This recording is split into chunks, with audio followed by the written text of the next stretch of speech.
Halo Bapak Ibu Saudara-saudara yang terkasih. Kita ketemu lagi di acara ngopi GKI Maulana Yusuf. Bapak Ibu Saudara, kita hidup dan tinggal di tengah-tengah alam yang Tuhan anugerahkan buat kita. Alam ini menjadi sarana bagi kita untuk tetap bernafas. Alam ini menjadi sarana bagi kita untuk dapat tetap memperoleh makanan kita. Alam ini menjadi tempat di mana kita berjejak dan membangun kehidupan kita. Sungguh luar biasa peran alam untuk hidup kita. Tidak hanya itu Bapak Ibu Saudara, lewat alam juga sebenarnya kita sebagai manusia bisa belajar begitu banyak nilai penting akan kehidupan. Salah satu fenomena alam yang darinya kita bisa belajar banyak tentang nilai kehidupan adalah bagaimana mutiara bisa dihasilkan. Bapak Ibu Saudara tentu tahu ya bahwa mutiara dari dulu hingga sekarang menjadi salah satu perhiasan yang disukai oleh banyak orang. Mutiara bentuknya sederhana tetapi juga sangat indah, mempercantik siapapun yang mengenakannya. Bapak Ibu Saudara tentu tahu bahwa mutiara dihasilkan oleh kerang. Dan proses bagaimana mutiara itu dihasilkan oleh kerang sungguh luar biasa menjadi pelajaran buat kita. Awalnya mutiara itu sendiri merupakan satu benda asing, bisa jadi pasir Bapak Ibu Saudara yang masuk ke tubuh si kerang. Lalu benda asing ini akan dianggap sebagai gangguan karena memang menimbulkan rasa sakit atau iritasi bagi si kerang.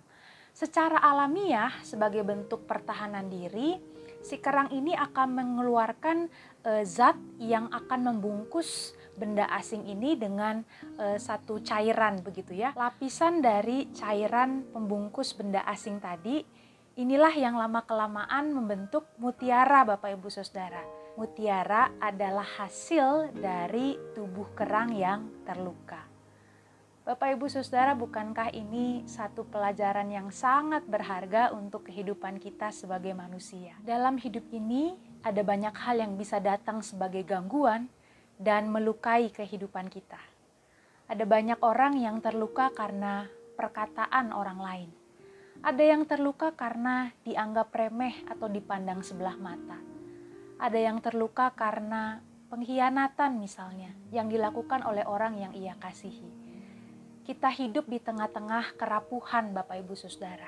Seperti kerang yang di luarnya memang keras, tetapi di dalamnya bisa terluka kapan saja. Belajar dari kerang Bapak Ibu Saudara, dia tidak membiarkan benda asing itu terus melukai dirinya.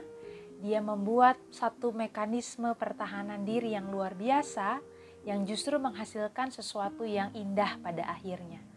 Demikian pula dengan kita Bapak Ibu Saudara. Di tengah gangguan-gangguan kehidupan yang mungkin datang dan melukai kita, kita selalu punya pilihan. Kita akan membiarkan gangguan tersebut terus membuat kita merasa pahit, terus membuat kita merasa tidak berharga, atau sebaliknya, kita mengolah segala bentuk gangguan tersebut di dalam batin kita, di dalam hati kita, bersama dengan Tuhan. Supaya apa yang tidak mengenakan dan tidak menyenangkan itu membuat kita justru mampu menjadi pribadi yang semakin baik. Bagaikan mutiara yang dihasilkan dari luka, kita pun mampu menjadi pribadi-pribadi yang menghasilkan keindahan dari luka, dari pengalaman tidak menyenangkan yang kita peroleh. Kalau kerang dapat mengelola butiran pasir yang mengganggunya itu karena cairan alami yang ia miliki, kita sebagai orang percaya memperoleh kekuatan untuk bisa mengelola gangguan-gangguan dalam hidup kita, luka-luka kita, karena kita percaya Tuhan memberikan kasih-Nya buat kita. Kasih Tuhan selalu dapat menjadi awal yang baru bagi apapun pengalaman buruk kita. Bagi pengalaman keterlukaan kita, pengalaman dikhianati, pengalaman disepelekan, pengalaman-pengalaman yang penuh penyesalan. Kasih Tuhan selalu bisa menjadi kekuatan bagi awal yang baru, bagi kemungkinan yang lebih baik bagi kita memaknai kehidupan.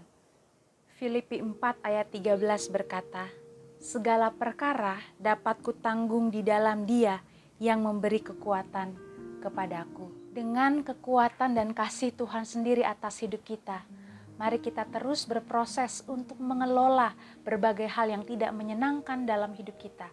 Agar di tengah semua tantangan itu, kita justru menjadi orang-orang yang mampu menghasilkan mutiara-mutiara kehidupan. Tuhan memberkati kita.